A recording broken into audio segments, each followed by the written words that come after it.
Hello everyone. आज हम 11th class की पॉलिटिकल साइंस में जो हमारा चैप्टर चला हुआ है भारतीय संविधान में अधिकार, आज हम इस पर चर्चा करेंगे। हमने लगभग देखा था कि किस प्रकार भारतीय संविधान में मूल अधिकारों का वर्णन किया गया था। नागरिकों को अधिकार दिए गए हैं उनकी विकास के लिए, उनकी स्वतंत्रता के लिए, उनकी समानता के लिए। उसी के साथ कुछ राजनीति निर्देशक तत्व भी दिए गए हैं। सबसे पहले हम चर्चा करेंगे जब भारत का संविधान बना, कब बना? 1949 में बनकर के तैयार हो गया था और 50 में लागू हो गया था हमारा संविधान 26 जनवरी।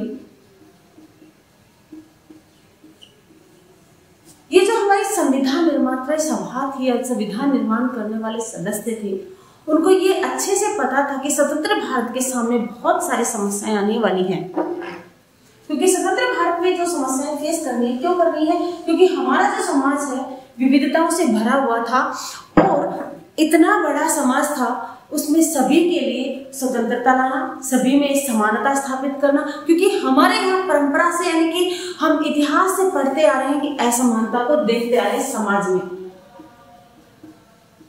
असमानता किस प्रकार इस असमानता को समाज से हटाया जाए, सभी को समानता की कैटेगरी में लाया जाए, सभी की कल्याण किया जाए। और सभी का कल्याण तभी होगा जब कोई एक समान नीति बने। ये सबसे बड़ी चुनौती थी भारतीय संविधान के निर्माताओं के सामने कि संविधान में ऐसा क्या डाला जाए जिससे सभी समाज के सभी लोगों का क्या हो, कल्याण हो। और इसी के लिए एक व्यवस्था की गई निर्देशों की, और उन्हें क्या कहा गया? राज्य नीति निर्देशक तत्व। संविधान निर्माताओं ने मौलिक अधिकार तो दिए, और मौलिक अधिकार हमें पता है कि अगर उनको हमसे कोई छीनता है तो हम उसके लिए क्या कर सकते हैं? न्यायालय के दरवाजे में जा सकते हैं, खटखटा सकते हैं और उन्हें प्राप्त कर सकते हैं। लेकिन इनके अलावा, मूल अधिकारों के अलावा नीति निर्देश दिए गए थे। निर्देशों के आधार पर सरकार को आदेश था कि वो जनता की भलाई के लिए कुछ कार्य करे। लेकिन इन निर्देशों के साथ साथ कानूनी सहायता नहीं दी गई। संविधान निर्माता ये नहीं चाहते थे कि इनको न्यायालय से मांगा जाए, यानी कानूनी संरक्षण इनको नहीं दिया गया निर्देशों को। इसीलिए हम इसको कहते हैं कि निर्देशक तत्व जो है वाद योग्य नहीं है। क्योंकि वाद योग्य इसलिए नहीं है, ये वाद योग्य नहीं है। क्या नहीं है वाद योग्य? राजनीति निर्देशक तत्व। ये निर्देशक तत्व इसलिए दे कि समय के अनुसार कोई भी सरकार कार्य करे, और इसके पीछे कौन सी भावना काम करेगी? नैतिकता की भावना। किसी भी सरकार को इन निर्देशकों के कारण बांधना नहीं चाहते थे संविधान निर्माता, क्योंकि इससे हो सकता है अनुचित लाभ लोग उठा जाए। इसलिए इनको बांधा नहीं, कानूनों से नहीं बांधा। अगर सरकार इनको नहीं लागू करती है, ये सरकार के स्वयं विवेक पर छोड़ दी गए। सरकार अगर विवेक से चाहे तो इनको लागू करे, अदरवाइज नहीं करे। किसके विवेक पर? निर्देशक तत्वों को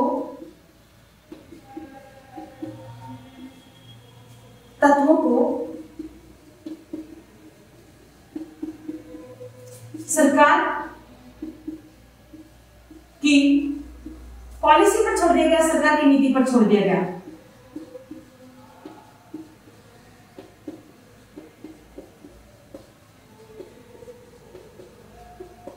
कि सरकार चाहे तो इनको लागू करे और न चाहे तो लागू ना करे, क्योंकि ये वाद योग्य नहीं है। अगर सरकार इनको हमें नहीं देती है तो हम न्यायालय के दरवाजे नहीं जा सकते, यानी कि ये वाद योग्य नहीं है। इनके पीछे कोई कानूनी शक्ति काम नहीं करेगी। इसके पीछे क्या शक्ति काम करेगी? नैतिक शिक्षा काम करेगी। इनके पीछे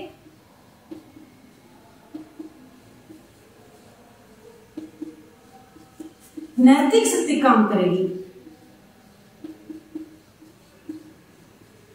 काम करेगी। किस सरकार की नैतिकता पर निर्भर होगा। सरकार नैतिकता के आधार पर इनको लागू करने की कोशिश करेगी, तभी तो एक को लोक कल्याणकारी समाज की स्थापना होगी और समाज के सभी तबके का फायदा होगा। जैसे हम देखते हैं नई नई योजनाएं देखते हैं, मनरेगा जो है हमारी, मनरेगा सभी को रोजगार,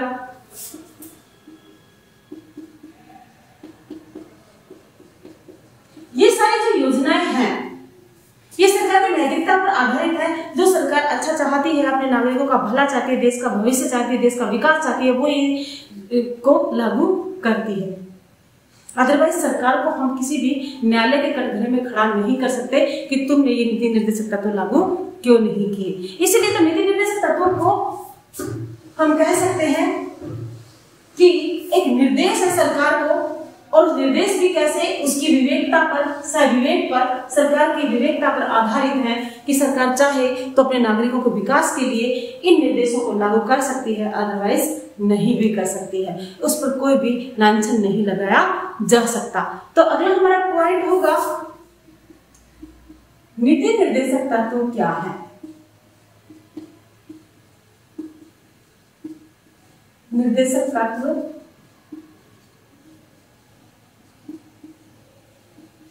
क्या है? मोस्टली मैं तुम्हें बता दूं कि हमारे संविधान में 12 से 35 तक तो क्या दिए गए थे? मौलिक अधिकार,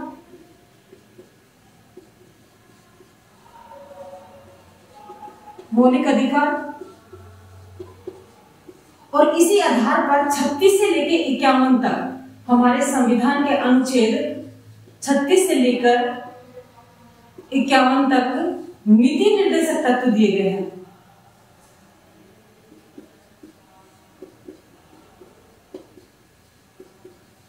तत्व का वर्णन किया गया है।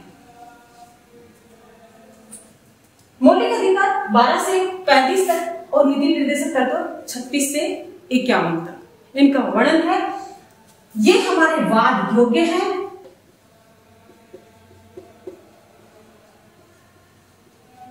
और ये वाद योग्य नहीं है।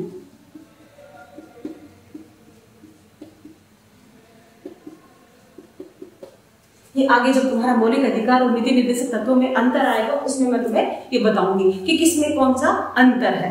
तो इस प्रकार हम बता सकते हैं कि हमारे संविधान में 36 से लेकर के 51 तक किसका वर्णन किया गया है? नीति निर्देशक तत्वों का वर्णन किया गया है। तो सबसे पहले हमारा क्वेश्चन है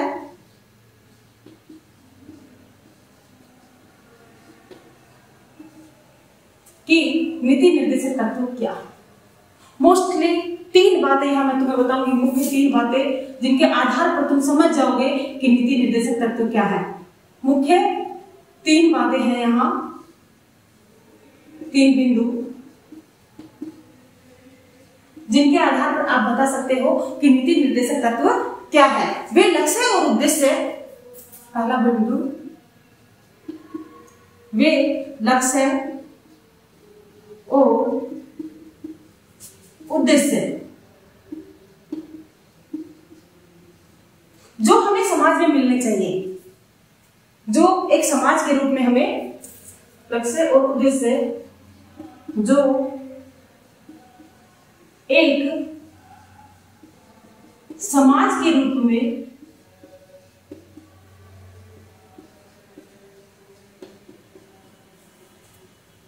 हमें मिलने चाहिए। एक बिंदु तो ये हो गया। दूसरा, वे अधिकार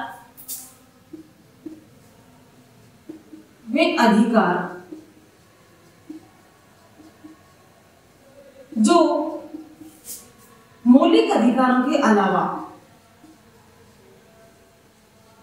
मौलिक अधिकारों के अलावा, वे अधिकार जो मौलिक अधिकारों के अलावा है, नागरिकों को मिलना चाहिए,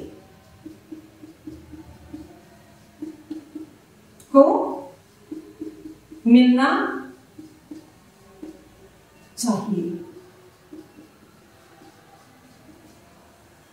और तीसरा बिंदु हमारा वह कार्य या हम कह सकते हैं वह नीतियां जिन्हें सरकार को लागू करनी चाहिए। वे नीतियां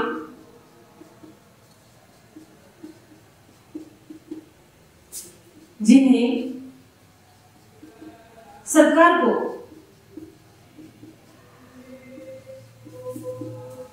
नागरिकों की भलाई के लिए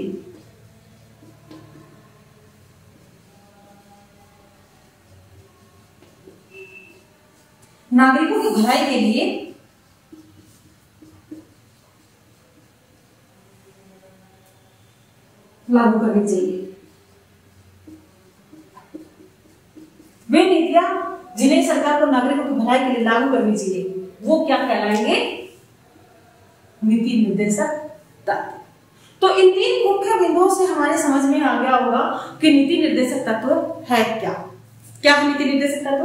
वह लक्ष्य और उद्देश्य जो एक समाज के रूप में हमें मिलने चाहिए। हमारे समाज का एक लक्ष्य है, एक उद्देश्य है कि समाज में क्या होनी चाहिए? समानता होनी चाहिए। समाज में ऊंचे नीचे या भेदभाव मिटना चाहिए। समाज में जितने भी नागरिक या व्यक्ति रहते हैं सभी में समानता की भावना होनी चाहिए। सभी को अपना विकास करने का अवसर मिलना चाहिए। तो वो एक लक्ष्य है हमारा नीति निर्देशक तत्व के माध्यम से समाज को देना, यानी कि लोक कल्याणकारी समाज की स्थापना करना। दूसरा, वे अधिकार जो मौलिक अधिकारों से छूट गए हैं, मौलिक अधिकारों की कैटेगरी में नहीं आते हैं, उनको प्राप्त करना या उनको देना सरकार को। किसको? नागरिकों को। तीसरा, वे नीतियां सरकार बनाए जिन नीतियों के आधार पर एक लोक कल्याणकारी राज्य की स्थापना की जा सके। तो ये सारा हमारा क्या है? नीति निर्देशक तत्वों का अर्थ मोस्टली समझ में आ गया होगा कि नीति निर्देशक तत्व जो है क्या है। तो नीति निर्देशक तत्व वो लक्ष्य उद्देश्य है, वो अधिकार है, वो नीतियां हैं जिनकी एक लोक कल्याणकारी समाज के लिए आवश्यकता है।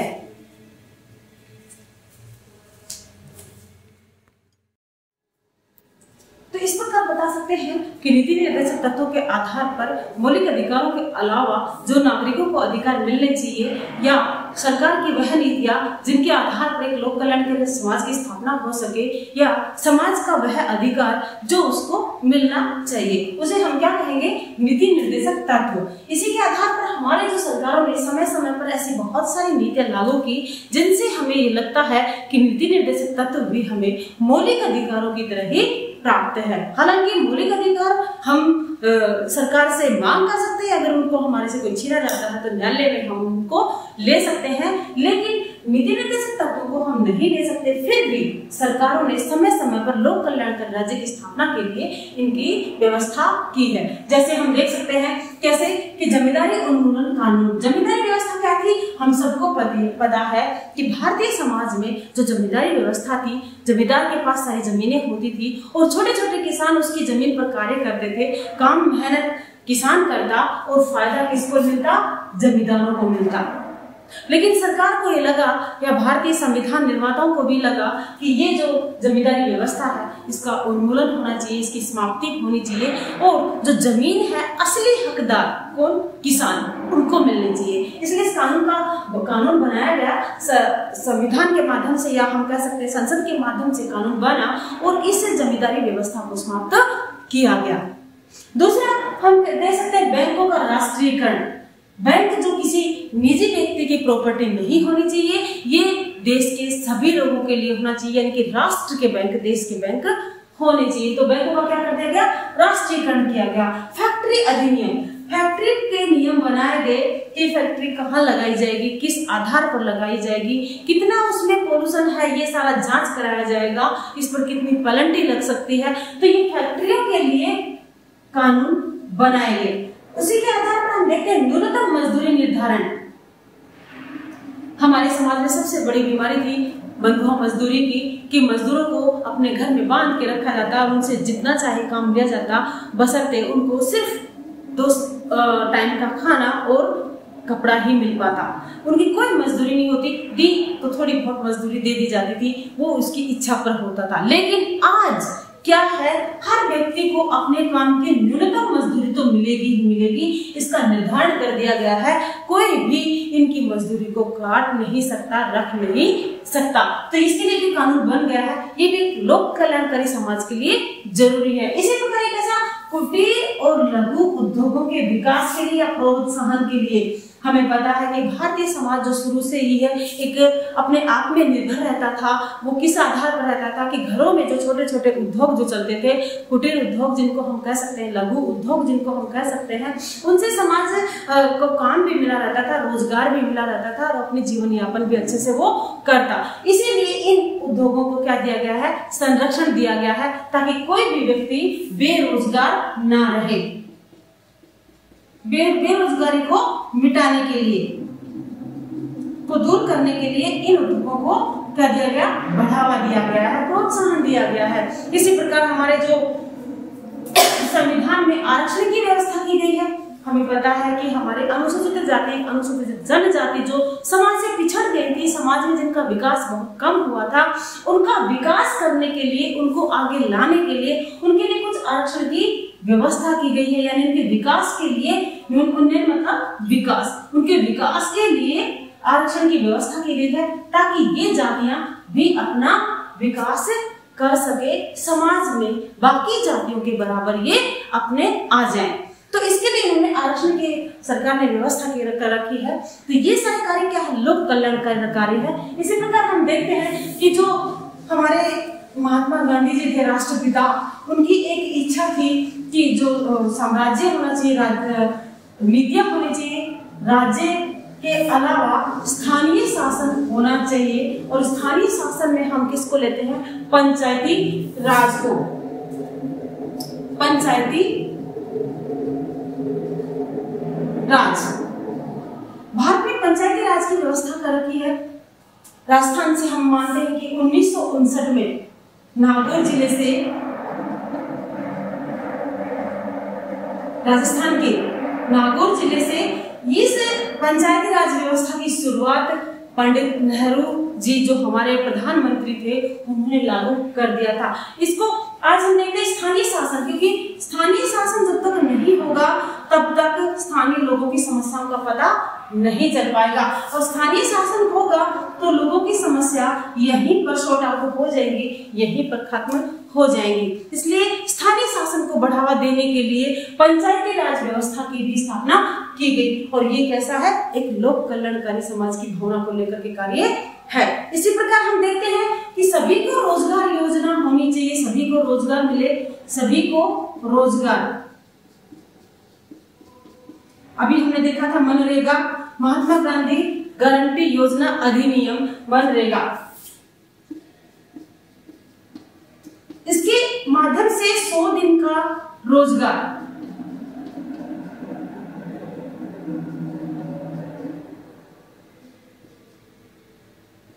लोगों को उपलब्ध होगा, और ये एक कैसा कार्य होगा, लोक कल्याणकारी है। तो इस आधार पर हम कह सकते हैं कि कोई भी सरकार है वो आती है, सरकार शासन चलाती है, चलाने के साथ साथ ऐसे नियम कानून भी वो बनाती है जिससे जनता की भलाई हो, समाज की भलाई हो, और समाज एक लोक कल्याणकारी राज्य का कार्य करे। तो ये नीति निर्देशक तत्व है हमारे। इसके बाद आगे अगला पॉइंट हम आगे के वीडियो में करेंगे। तब तक के लिए जय हिंद, जय भारत।